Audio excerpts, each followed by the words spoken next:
Hilton brings you new ways to stay, with experiences that let you capture the glory days. Introducing the Graduate Hotels. Each inspired by local college towns, these stays are always original and never boring. Get in touch with traditions all across the country and enjoy a stay that's a class above the rest. Book at Graduate Hotels with Hilton Honors Points at Hilton.com. It's a win-win. Hilton, for the stay. The First Lady of New York Radio. This is Joan Eats. Well, I've made my applesauce. We've got a lot in the freezer, and the season is really just booming. Wonderful apples, and there are so many you pick orchards in our tri-state area. We all have favorites. I'm going to give you 3 that we have frequented that you're going to enjoy. One is called Jenkins Lucan Orchards on Route 299 West in New Paltz. And their fields are open Saturday and Sunday from 9 to 6. During the week, they have a smaller amount of areas near their farm stand. Over 500 apple trees waiting for you, and pumpkins too. So it's in a great location, and they're also very close to the Mohonk Mountain House, the Mohonk Preserve, and a state park preserve, so you can hike, go mountain biking. This is a family business. They've been in the fruit business for over 50 years, and they have 20 varieties for self-picking. A small bag, that's about a quarter of a bushel, is $20, and a half bushel is $30. They make wonderful apple cider, too. And then, oh my gosh, for as many years as I've been in this business, I've been talking about Masca Orchards in Warwick, New York. They're open every day, 7 days a week. The family has been involved in this for over 100 years. Beautiful area, the Hudson Valley. And this is a lovely town with a great Sunday farmers market, a lot of vineyards and wineries, a lot of places to eat. And of course, if you're a shopper, you're very near Woodbury Common, so you can hit the designer stores. It's only 20 minutes away. Masca continues to be a great option. Not only do they have a lot of apples, but you get a pick-and bag with a map, all the varieties identified. It's very family friendly. They have a haunted house. They have an apple maze, lots of music, and a little country store that sells jams, pies, cider. Terrific. And a snack bar is open on weekends. Now, where I live on the East End, there's the Milk Pail. And that's a U-Pick farm, 50 Horsemill Lane in Watermill. And it's open Friday, Saturday, and Sunday from 10 to 5:30. And it will actually be open tomorrow, Monday, for Columbus Day. They have really fabulous apples, all kinds of delicious varieties. They have a lot of pumpkins. They have what I like when you have the little kids, dwarf apple trees. So select anything you want. They have beautiful sunflowers, and it's a great pleasure. They're a little expensive, and they do take credit cards, but they charge a fee, which I sort of find annoying, but what can I tell you? And it's a beautiful part of the world. So if you want to come out to the Hamptons, it will be crowded, but it's fun. And I'll tell you what I do. In fact, I get their apples. I just bought from them some Macoons. I didn't pick, but I bought. And I microwave them. It's so easy. I core them a little bit, and I stuff, if I have dried fruit or raisins, little butter, and I mix orange juice and maple syrup and baste it. And I put it in the microwave for like 7 minutes, 8 minutes. You can test it. And it is really delicious. And of course, we make applesauce using a food mill. I bought it in the hardware store for a couple of bucks. And I just take the apples, I wash them, I don't peel them, I don't do a thing. I put them in a pot with a little water and cinnamon sticks, cook them for about 20 minutes, and they start melting, and then I put them right through the stainless steel food mill. And honestly, you have the best applesauce you've ever tasted. And I use usually an applesauce mixture, but I do like to throw macoons in because they're very sweet. Anyway, guys, it's a happy holiday. Enjoy every minute of it and enjoy the fruits of the season. We've got a lot of show coming, so stay tuned. I'm Joan Hamburg for WABC. The First Lady of New York Radio, Joan Hamburg. Entertaining and informative. Talk Radio 77 WABC. All right, everyone, a special treat. I'm giving myself a present. I'm reconnecting with one of my favorite people in the whole world, my former radio husband. No, we didn't have a radio divorce. We just went in slightly different directions. But now that fall is here, sort of, and many of us who said we had enough cooking are cooking again. I'm going to give you the guy who always cooks and who is a remarkable cook and knows more about food than almost everyone in the whole world. His name is Arthur Schwartz. Arturo. I only know about the Western world, Joan. I've come to realize that I was actually once called a walking Google of food information by the New York Times, no less. But I only know like half of what I should know now because the world has turned to Asian food, which I only eat. I don't cook. I try to cook every once in a while, but I'm not good at it.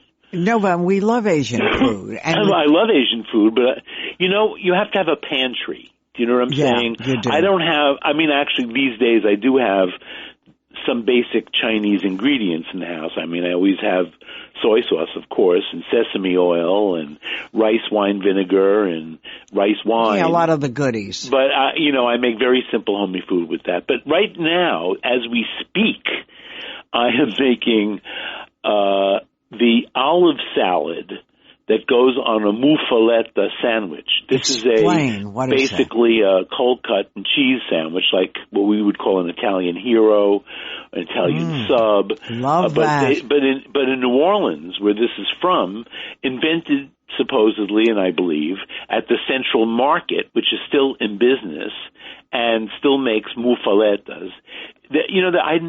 Until I went to New Orleans very recently, meaning like just before the pandemic, I really didn't understand what a deep influence Sicilians are in New Orleans.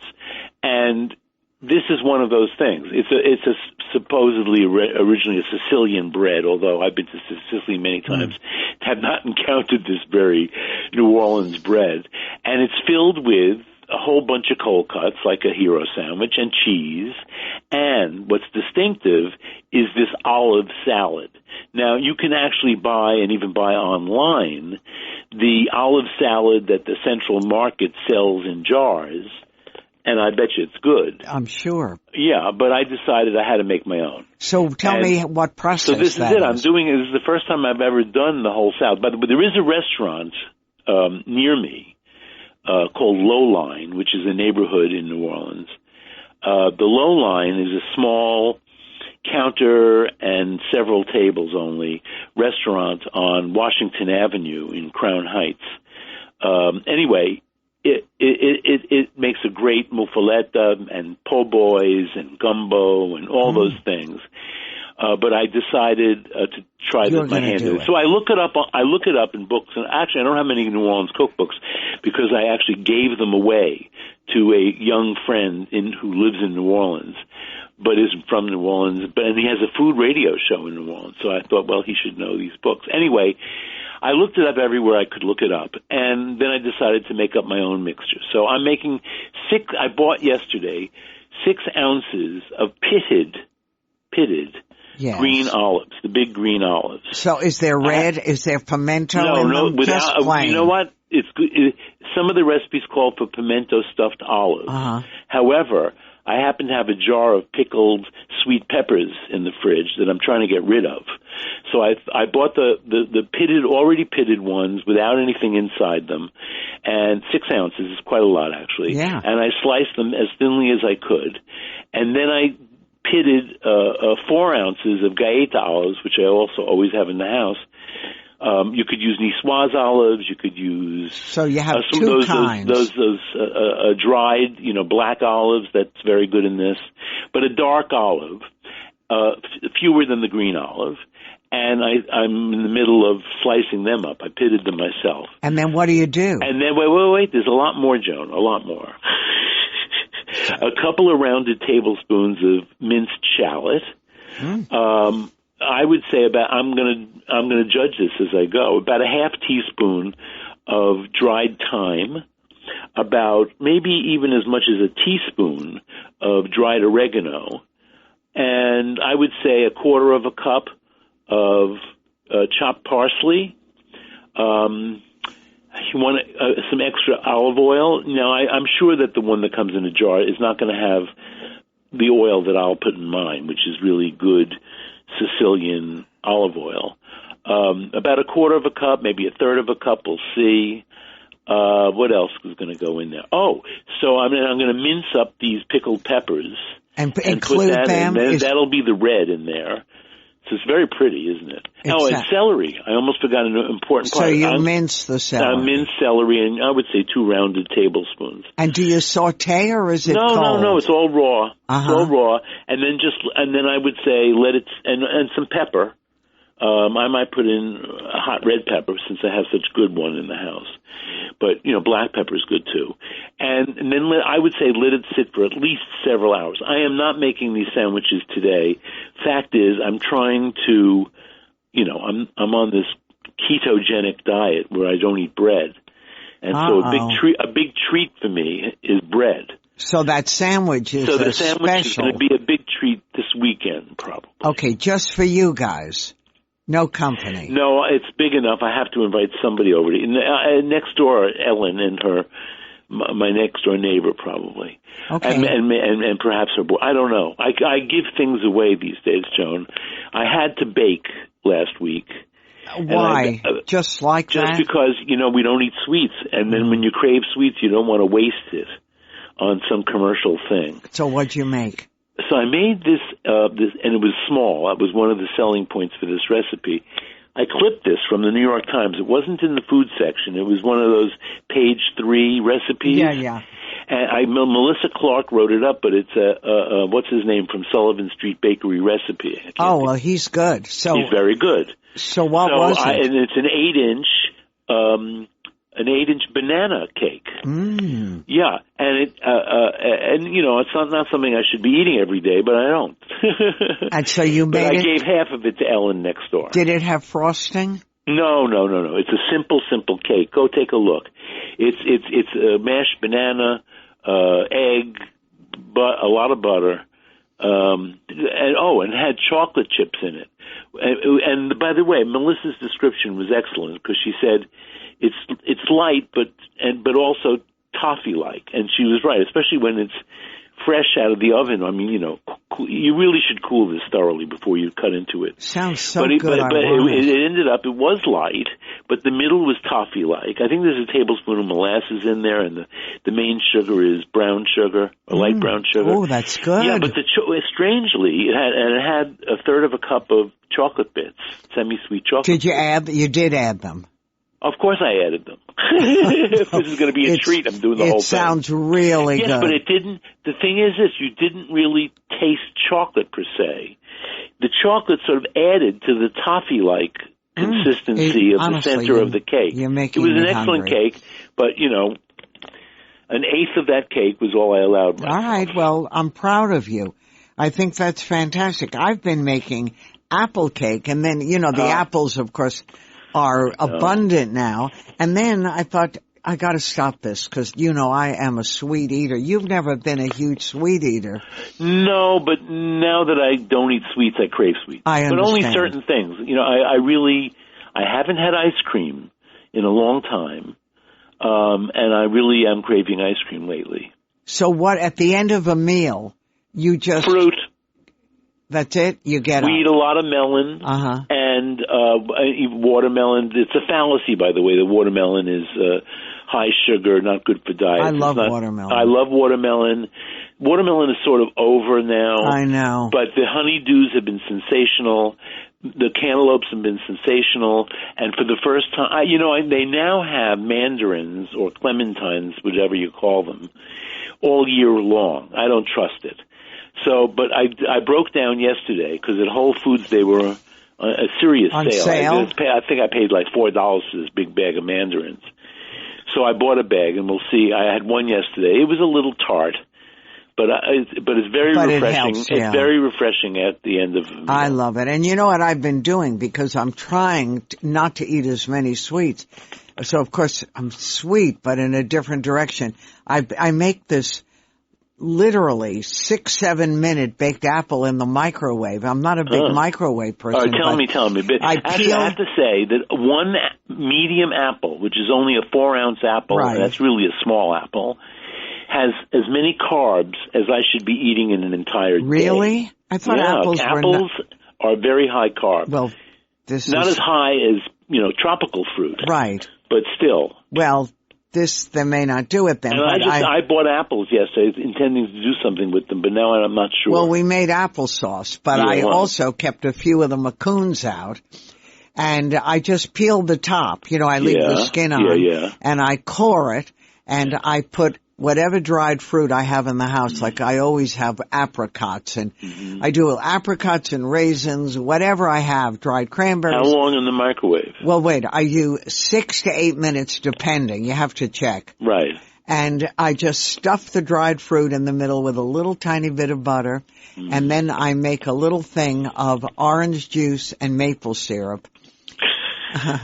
And I pour that over it. I'm trying to think if there's anything in this dish that I can eat. Apricots, good for you. No, not at all. You kidding me? And no dried fruit. I have not, let me say, in the day when I needed to check my blood sugar every day or several times a day, I noted right away that any dried fruit shot me up way beyond what I should be. So I stopped, and there is something that that I love to make, and it was after this. It's a chicken with simmis, with prune and carrot. It's very good, and honey and ginger. It's a delicious recipe, and you got to save it for Rosh Hashanah once a year maybe. But the point is, I can't eat dried fruits. Let me say the point is that since I'm on this diet, which is a little over a year now, Joan. Yes. My arthritis has dramatically improved. No, it's almost non-existent. How fabulous! My blood work is perfect. Oh, that's exciting. My blood sugar is low. My blood pressure is low. So wait, let's make sure the audience understands. You have eliminated carbohydrates. A lot of carbs. You're eating. No, most carbs. Are you eating? I only eat now only because my endocrinologist said, Arthur, you could eat a few more carbs. So what? I graduated from from cantaloupe to honeydew, which is higher. Okay. No, we eat protein, a lot of vegetables, and fat. And if you're true ketogenic, Bob is not, by the way. He eats a high carbohydrate breakfast. He eats a bran cereal and a banana. And what do you have in there? And I have, these days, I change all the time, but these days I just have some cheese. So this morning I had a little Gouda. I was eating different cheese. I changed my cheeses. When I go to the store where I like it, I get myself herring to last a few days. I love herring for breakfast. And I could put either yogurt or sour cream on that. Wow. We eat a lot of salads. For lunch, a big salad with protein. No, in it? we eat our main meal at midday because why not? What would a typical lunch be? If we have salad, we'll have it at dinner. Because it's better to have that light meal at dinner. Right. So in fact, yesterday we had a big salad with tuna, and I've gotten Bob to eat tuna without mayonnaise. Although there's no reason we can't have mayonnaise. No, it should be on that diet. It is for sure. But let me say that analyzing myself and him, calories count. So in the beginning of the keto diet, it's wonderful. You can eat all these high fat things, and not think about it. However, after a while, you got to think about it because it really is about how many either I exercise more than I do now, which I'm trying to do, our pool just opened, or it didn't just open, but I only found out it just opened. So, or I just found out it opened. So I'm going to register there and start swimming again. Okay, that's But we great. walk.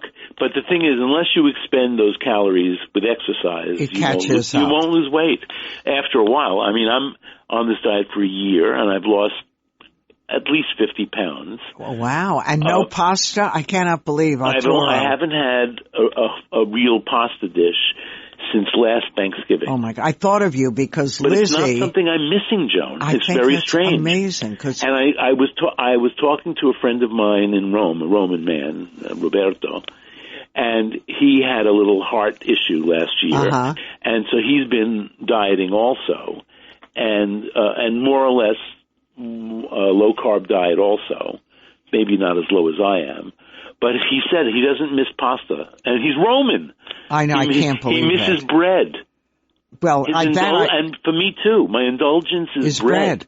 Well, I might tell you this one. Lizzie eats pasta like you used to. It's her main thing. Yeah. And the other night she bought from the farm fresh butternut squash, and she made a pasta with butternut squash and kale and toasted panko with walnuts that she ground up and some Parmesan cheese. Sounds really good. Oh my, it was so butternut delicious. Squash is one of those vegetables that I don't eat. However, I have been craving another thing, a stupid thing to crave, butternut squash. What? No, but I've been craving it. So what I'm going to, and I make a dish all the time. I used to all the time, butternut squash with sausage. Oh, I love that. And you know, sausage. I love out of charcuterie, sausage. So sausage out of the casing, butternut squash. You boil it all with rosemary and garlic, and you boil it all together. And when the squash is tender enough to smash, you smash it up at the back of your spoon, and it's a divine pasta dressing. However, fantastic. I keep thinking, you know, the butternut squash is already a high carb thing. But maybe I should just make it into a soup, which would probably be very good. Delicious. So I'm looking forward to making that. And a Canyon Ranch, if you remember, they would take butternut squash and mash it with maple syrup. Oh my gosh. I'm sorry, Joan. It is like maybe the worst thing for you. It is? Yeah, I don't know what they're doing at Canyon Ranch, but they're taking a high sugar vegetable and adding sugar to it. I really liked it. I mean, of course you did. It was maple syrup, and you like sweets. I like sweets. Arthur, I'm talking to the one and only Arthur Schwartz. Thank you, dear Arthur. All right. Well, let me just end this with my one encounter with, the name just went from my head. Who? Do I know them? Yes, you do. Silent film actress Gloria DeHaven? No. Sounds like Gloria. Wait. I'm ready for my close-up, Mr. DeMille. Well, how could you not remember the name? How could you not remember the name? Well, it wasn't in my head. You're older than I am. Not that much. You're catching up, honey. I said it'll come to me if I don't think about it. But I once had this encounter with her, and it was her birthday. So whoever was hosting this party for her rolled out this enormous birthday cake for her, and she started screaming because she was totally she was a vegan, right? And without sugar, way before anybody. Wait a second, I'm going to have to go in the other room and ask Bob who this is. It's going to kill me. All right, well, tell me the story, and then you'll tell me the punchline is, she said, "You're going to kill me. You're going to kill me." And the host said, "What are you talking about?" She says, "It's sugar." Bob, who said that? I'm ready for. Thank you, Gloria Swanson. Oh. Do you want to poison me? He's correcting my own anecdote. Do you want to poison me? Yeah, who doesn't remember Gloria Swanson? Well, I've learned. I have a very, very adorable, wonderful physical therapist who's only in his early 40s, and now I know what people in their early 40s don't know. Well, they certainly don't know that. Well, unless they're movie buffs. Yeah, well, okay, or if they My godson, Max Gross. Oh, by the way, maybe you noticed, Max won yet another award for his book, The Lost Shtetl. No, I told you I really optioned liked that for a book. TV series. Good. And it's probably going to star. Well, he wants to star in it. Michael Aloni. Do you know Michael Aloni? Well, not personally. No, but Shtisel. Yeah. Yeah. You should have both of them on your program. You know what? I will, and I'm glad you reminded me. And I've got to let you go. All right, go ahead. Because we're running out of time. I'm going to go take my walk. Goodbye. Love to Bob, and we'll talk soon. I'm Joan Hamburg, and you're listening to my pal Arthur Schwartz on WABC. Stay tuned. The First Lady of New York Radio, Joan Hamburg. Entertaining and informative. Talk Radio 77 WABC. All right, everyone. We love celebrating food and everything that involves. It's our persistence of memory, our Proustian experiences. And I have many friends in the food world, restaurant owners, people who make things, and we have been suffering along with them during this pandemic. The food industry has been hit really hard. And even though people are told, welcome, come back, it's still an industry that's having a terrible time. I just finished reading Peter Hoffman, his memoir. He calls it What's Good, a memoir in 14 ingredients. And Peter is one of the incredible food people, not only in the country, but all over. He was chef owner of one of my favorite restaurants many years ago, Savoy, and Back 40. He was, everyone says they're the first, but it was really what Peter could find at the farmer's market. It was farm to table that we didn't quite name it then, but Peter was the big person behind it. And he constantly wrote about it and explained to us all the different things that are going on in the food world. The book is a fascinating read. It's not only the memoir of what it takes to be a chef, to be in the food business. It's got ingredients. It explains everything about the ingredients that we all use. It has recipes. It's about history. It's about family and friendships. It's really quite amazing. Peter, I'm so happy to have you with me this morning, and you did an incredible job because you explained the pain, the joy, and everything that it takes to be in this crazy world of food. Yeah, thank you, Joan. Your explanation just now really sums up the book in many ways, and it does have that breadth. It's not just a chef memoir, pull back the curtain and see the gritty side of restaurant life. It is about pain and joy and family and awesomeness of the natural world and how we bring that into our lives through the food that we buy and the food that we prepare.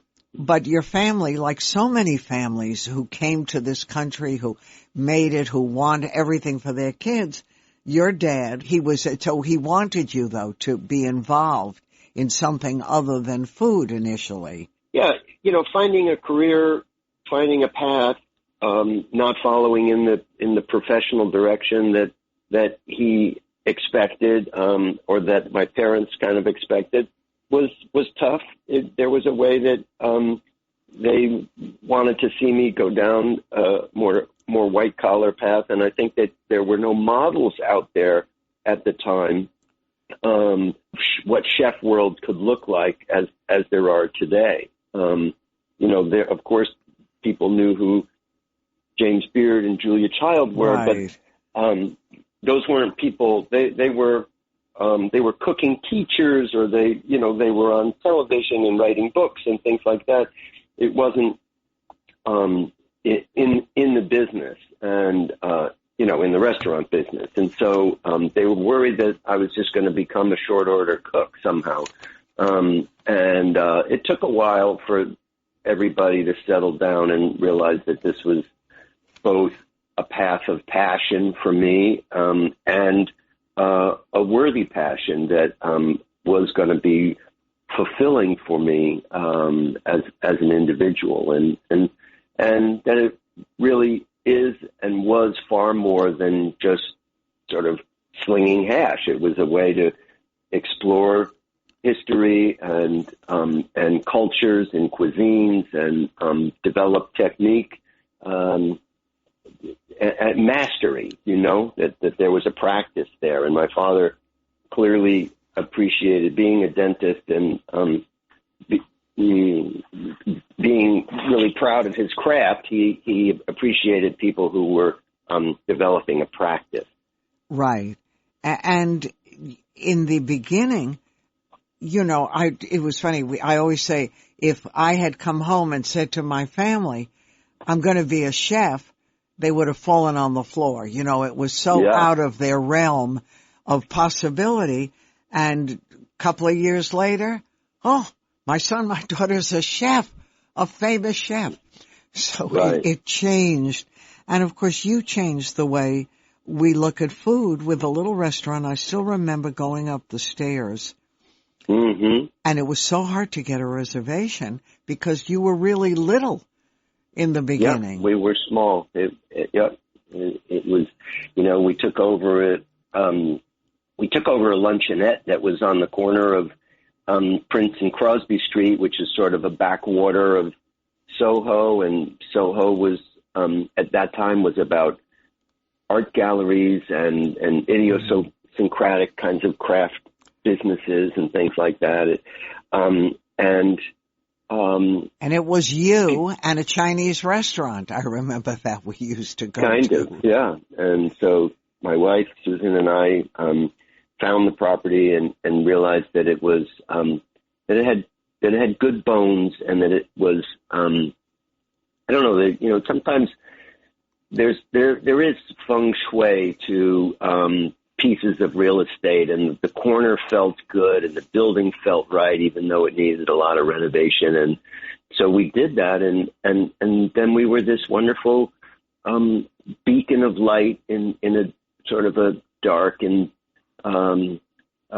forgotten corner of Soho. And then in time, it expanded. They came to us, and then down the block, I don't know what year it was, but Balthazar is a block away. Right. He took over what was, when I needed to get a piece of paper notarized, I used to go into this shop with a Orthodox Jewish man selling end rolls of fabric and get my paper notarized for $1, and Keith McNally took over that space and turned it into a very grand recreation of a Parisian brasserie. So lots of changes in the neighborhood over time, and in the early years, the galleries were there, the artists, the dealers.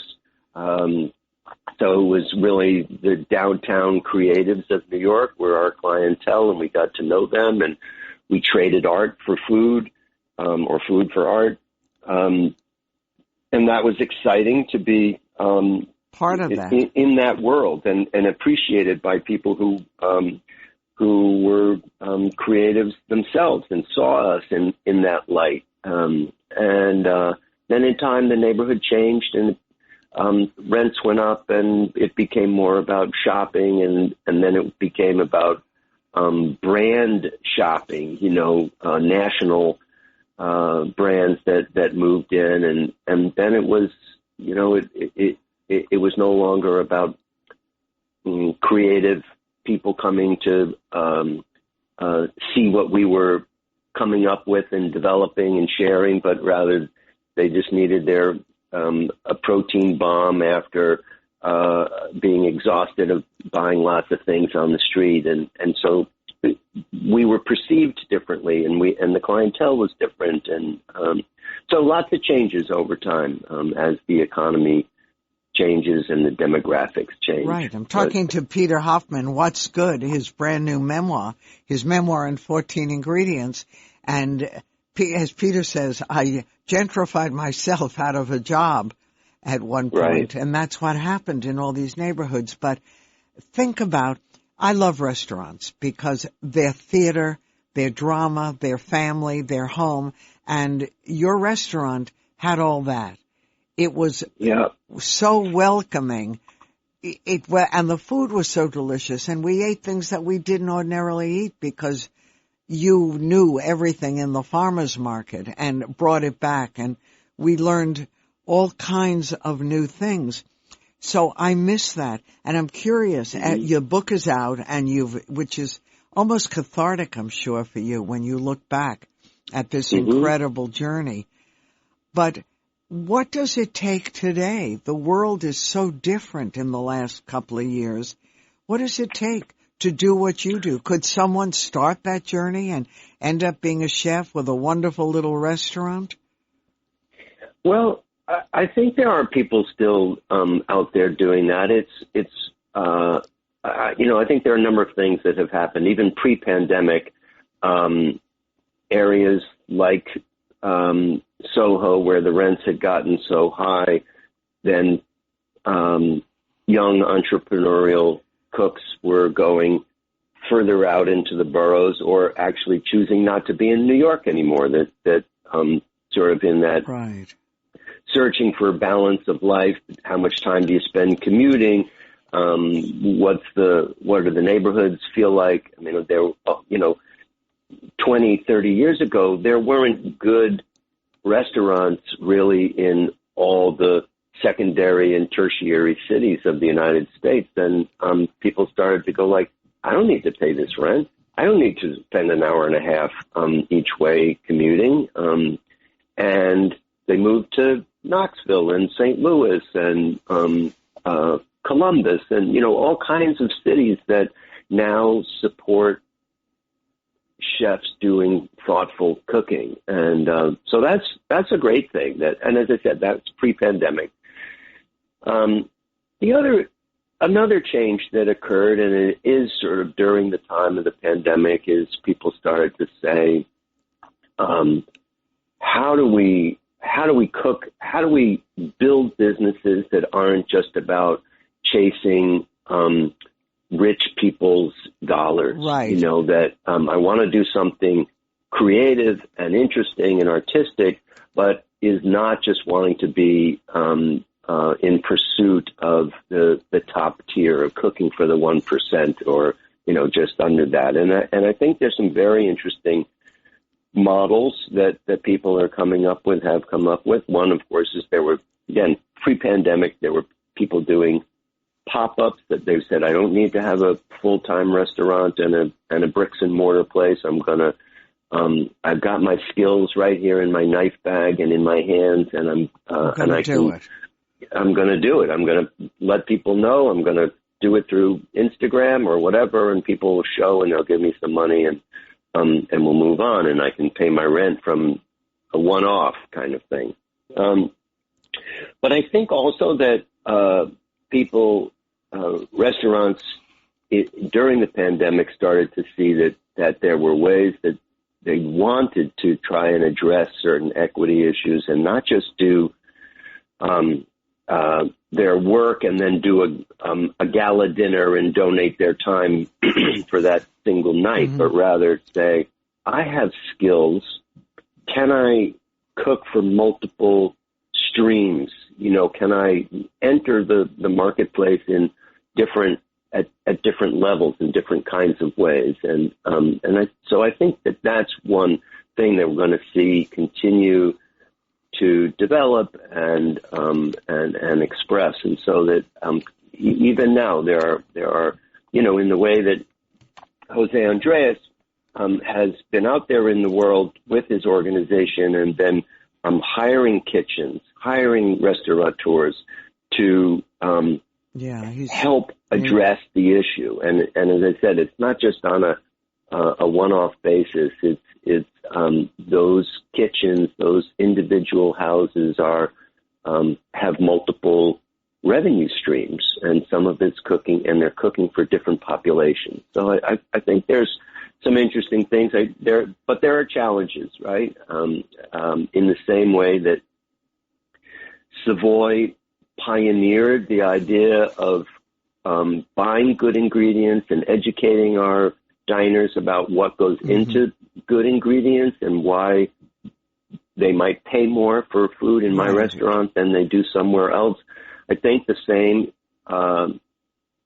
issues, the same examination is now happening around labor, and which is a huge issue in the business. Yeah, because there was a way that, I mean, there were, I don't want to completely blame it on the high-end restaurants, but there's a whole culture in which, in the high-end restaurants, that this is where you have to work, and you have to submit yourself to this grand, creative chef, and they're going to abuse you, whether it's how they speak or how you're treated or how many hours you work. And that's the only way that you're going to get anything good on your resume to get to the next spot and the next level. And what that, and that's not a healthy environment. And it's also not a sustainable environment to work in. And so a lot of people in the pandemic then kind of said, like, I'm out. I'm not doing that. Mm-hmm. It's not too much abuse. It's not health. It's not a healthy place to be, both because of how close everybody was and the pandemic, the virus, right? But it's also not a healthy place for my soul, my spirit, and people have gotten out. So the business and the culture of the business now has to go through some major changes. Right. And we're seeing them slowly. Yeah, slowly. It takes time. And part of that's also going to be that going out for dinner costs more, because if you want to run a house that has a better culture, you're going to have to pay people more, or you're going to have more cross-training so that you can move people in and out and respond to their needs, their private needs, as opposed to work, depending on someone that's working 60 or 70 hours a week.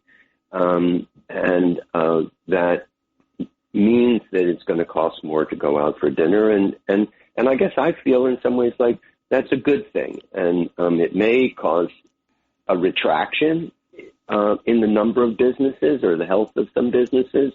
And people may, but the flip side of that is that people may cook more at home and connect more to their food and take pleasure in cooking for themselves and developing a practice. Just like my dad had pride in what repetition gave him in terms of his skills. Repetition in your home, at the cutting board, at the stove.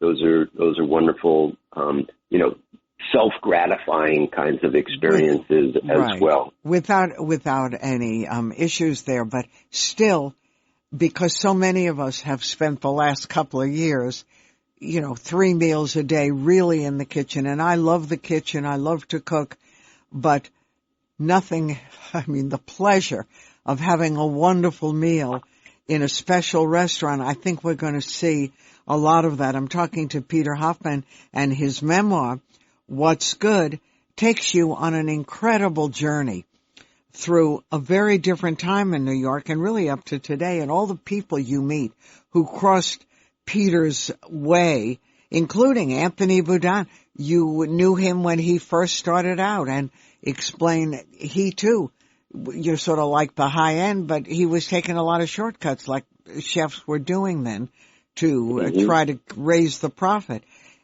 And there are all the names that you know a part of Peter's journey. So, Peter, would you now, your memoir is finished, you've had fabulous restaurants, would you do it again? Is this the time for someone like you? Oh, well, will I do it again in the present? The answer to that is no. I spent 26 years at it, Joan, and that was great. And I really feel like there are so many things to do in this life, and we only have one. So I want to sort of explore and let it go elsewhere and see where things take me. Part of what I realized was that I really enjoyed the writing process, and you're good at it. Yeah, thank you. I worked hard at it, and the pandemic was good for me in a certain way because there was nowhere to go. There was I couldn't procrastinate too much and take a catering gig or go have lunch with somebody. But rather I went to my desk and sat down and wrote. And So I want to continue writing and continue telling stories.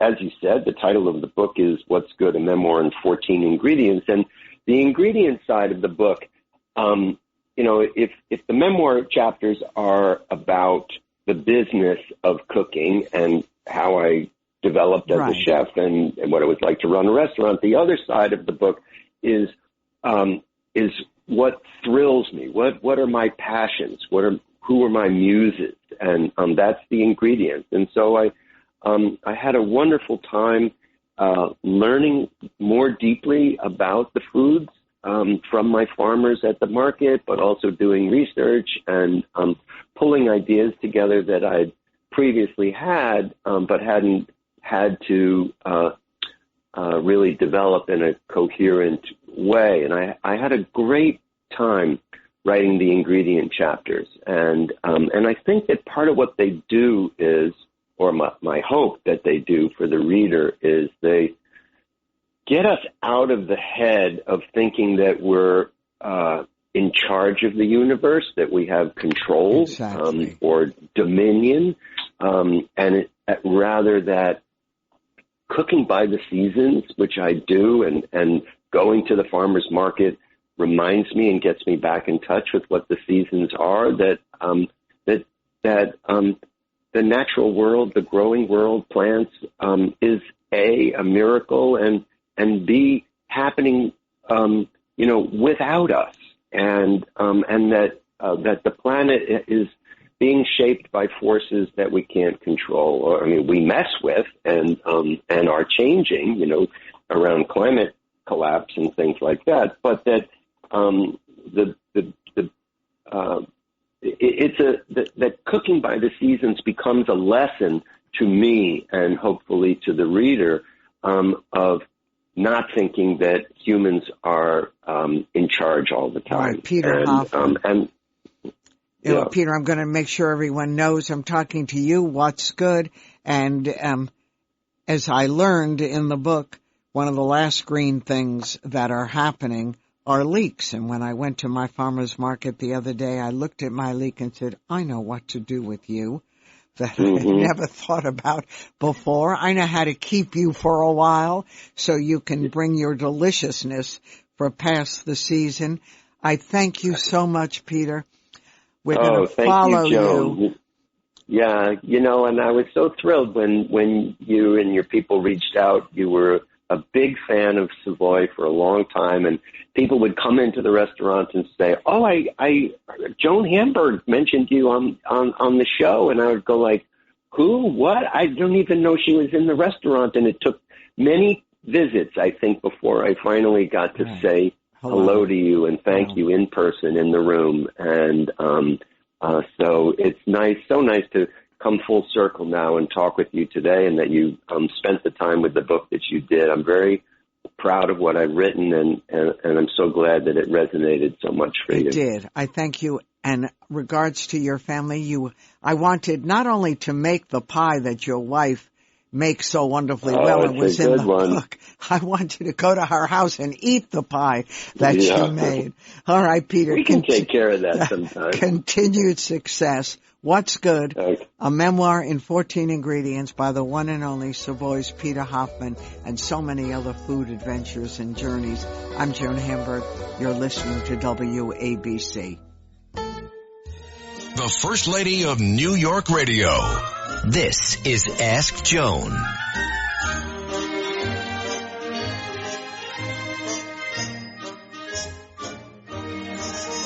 All right, I got a lot of Ask Joan questions about Halloween. A lot of listeners said, look, there are a lot of things to do. Some of them are too scary for me to take my kids. I just don't like that. Do you have a thought? Well, I have a really good thought. Have you ever done Boo at the Zoo, the Bronx Zoo? It's a great fall activity.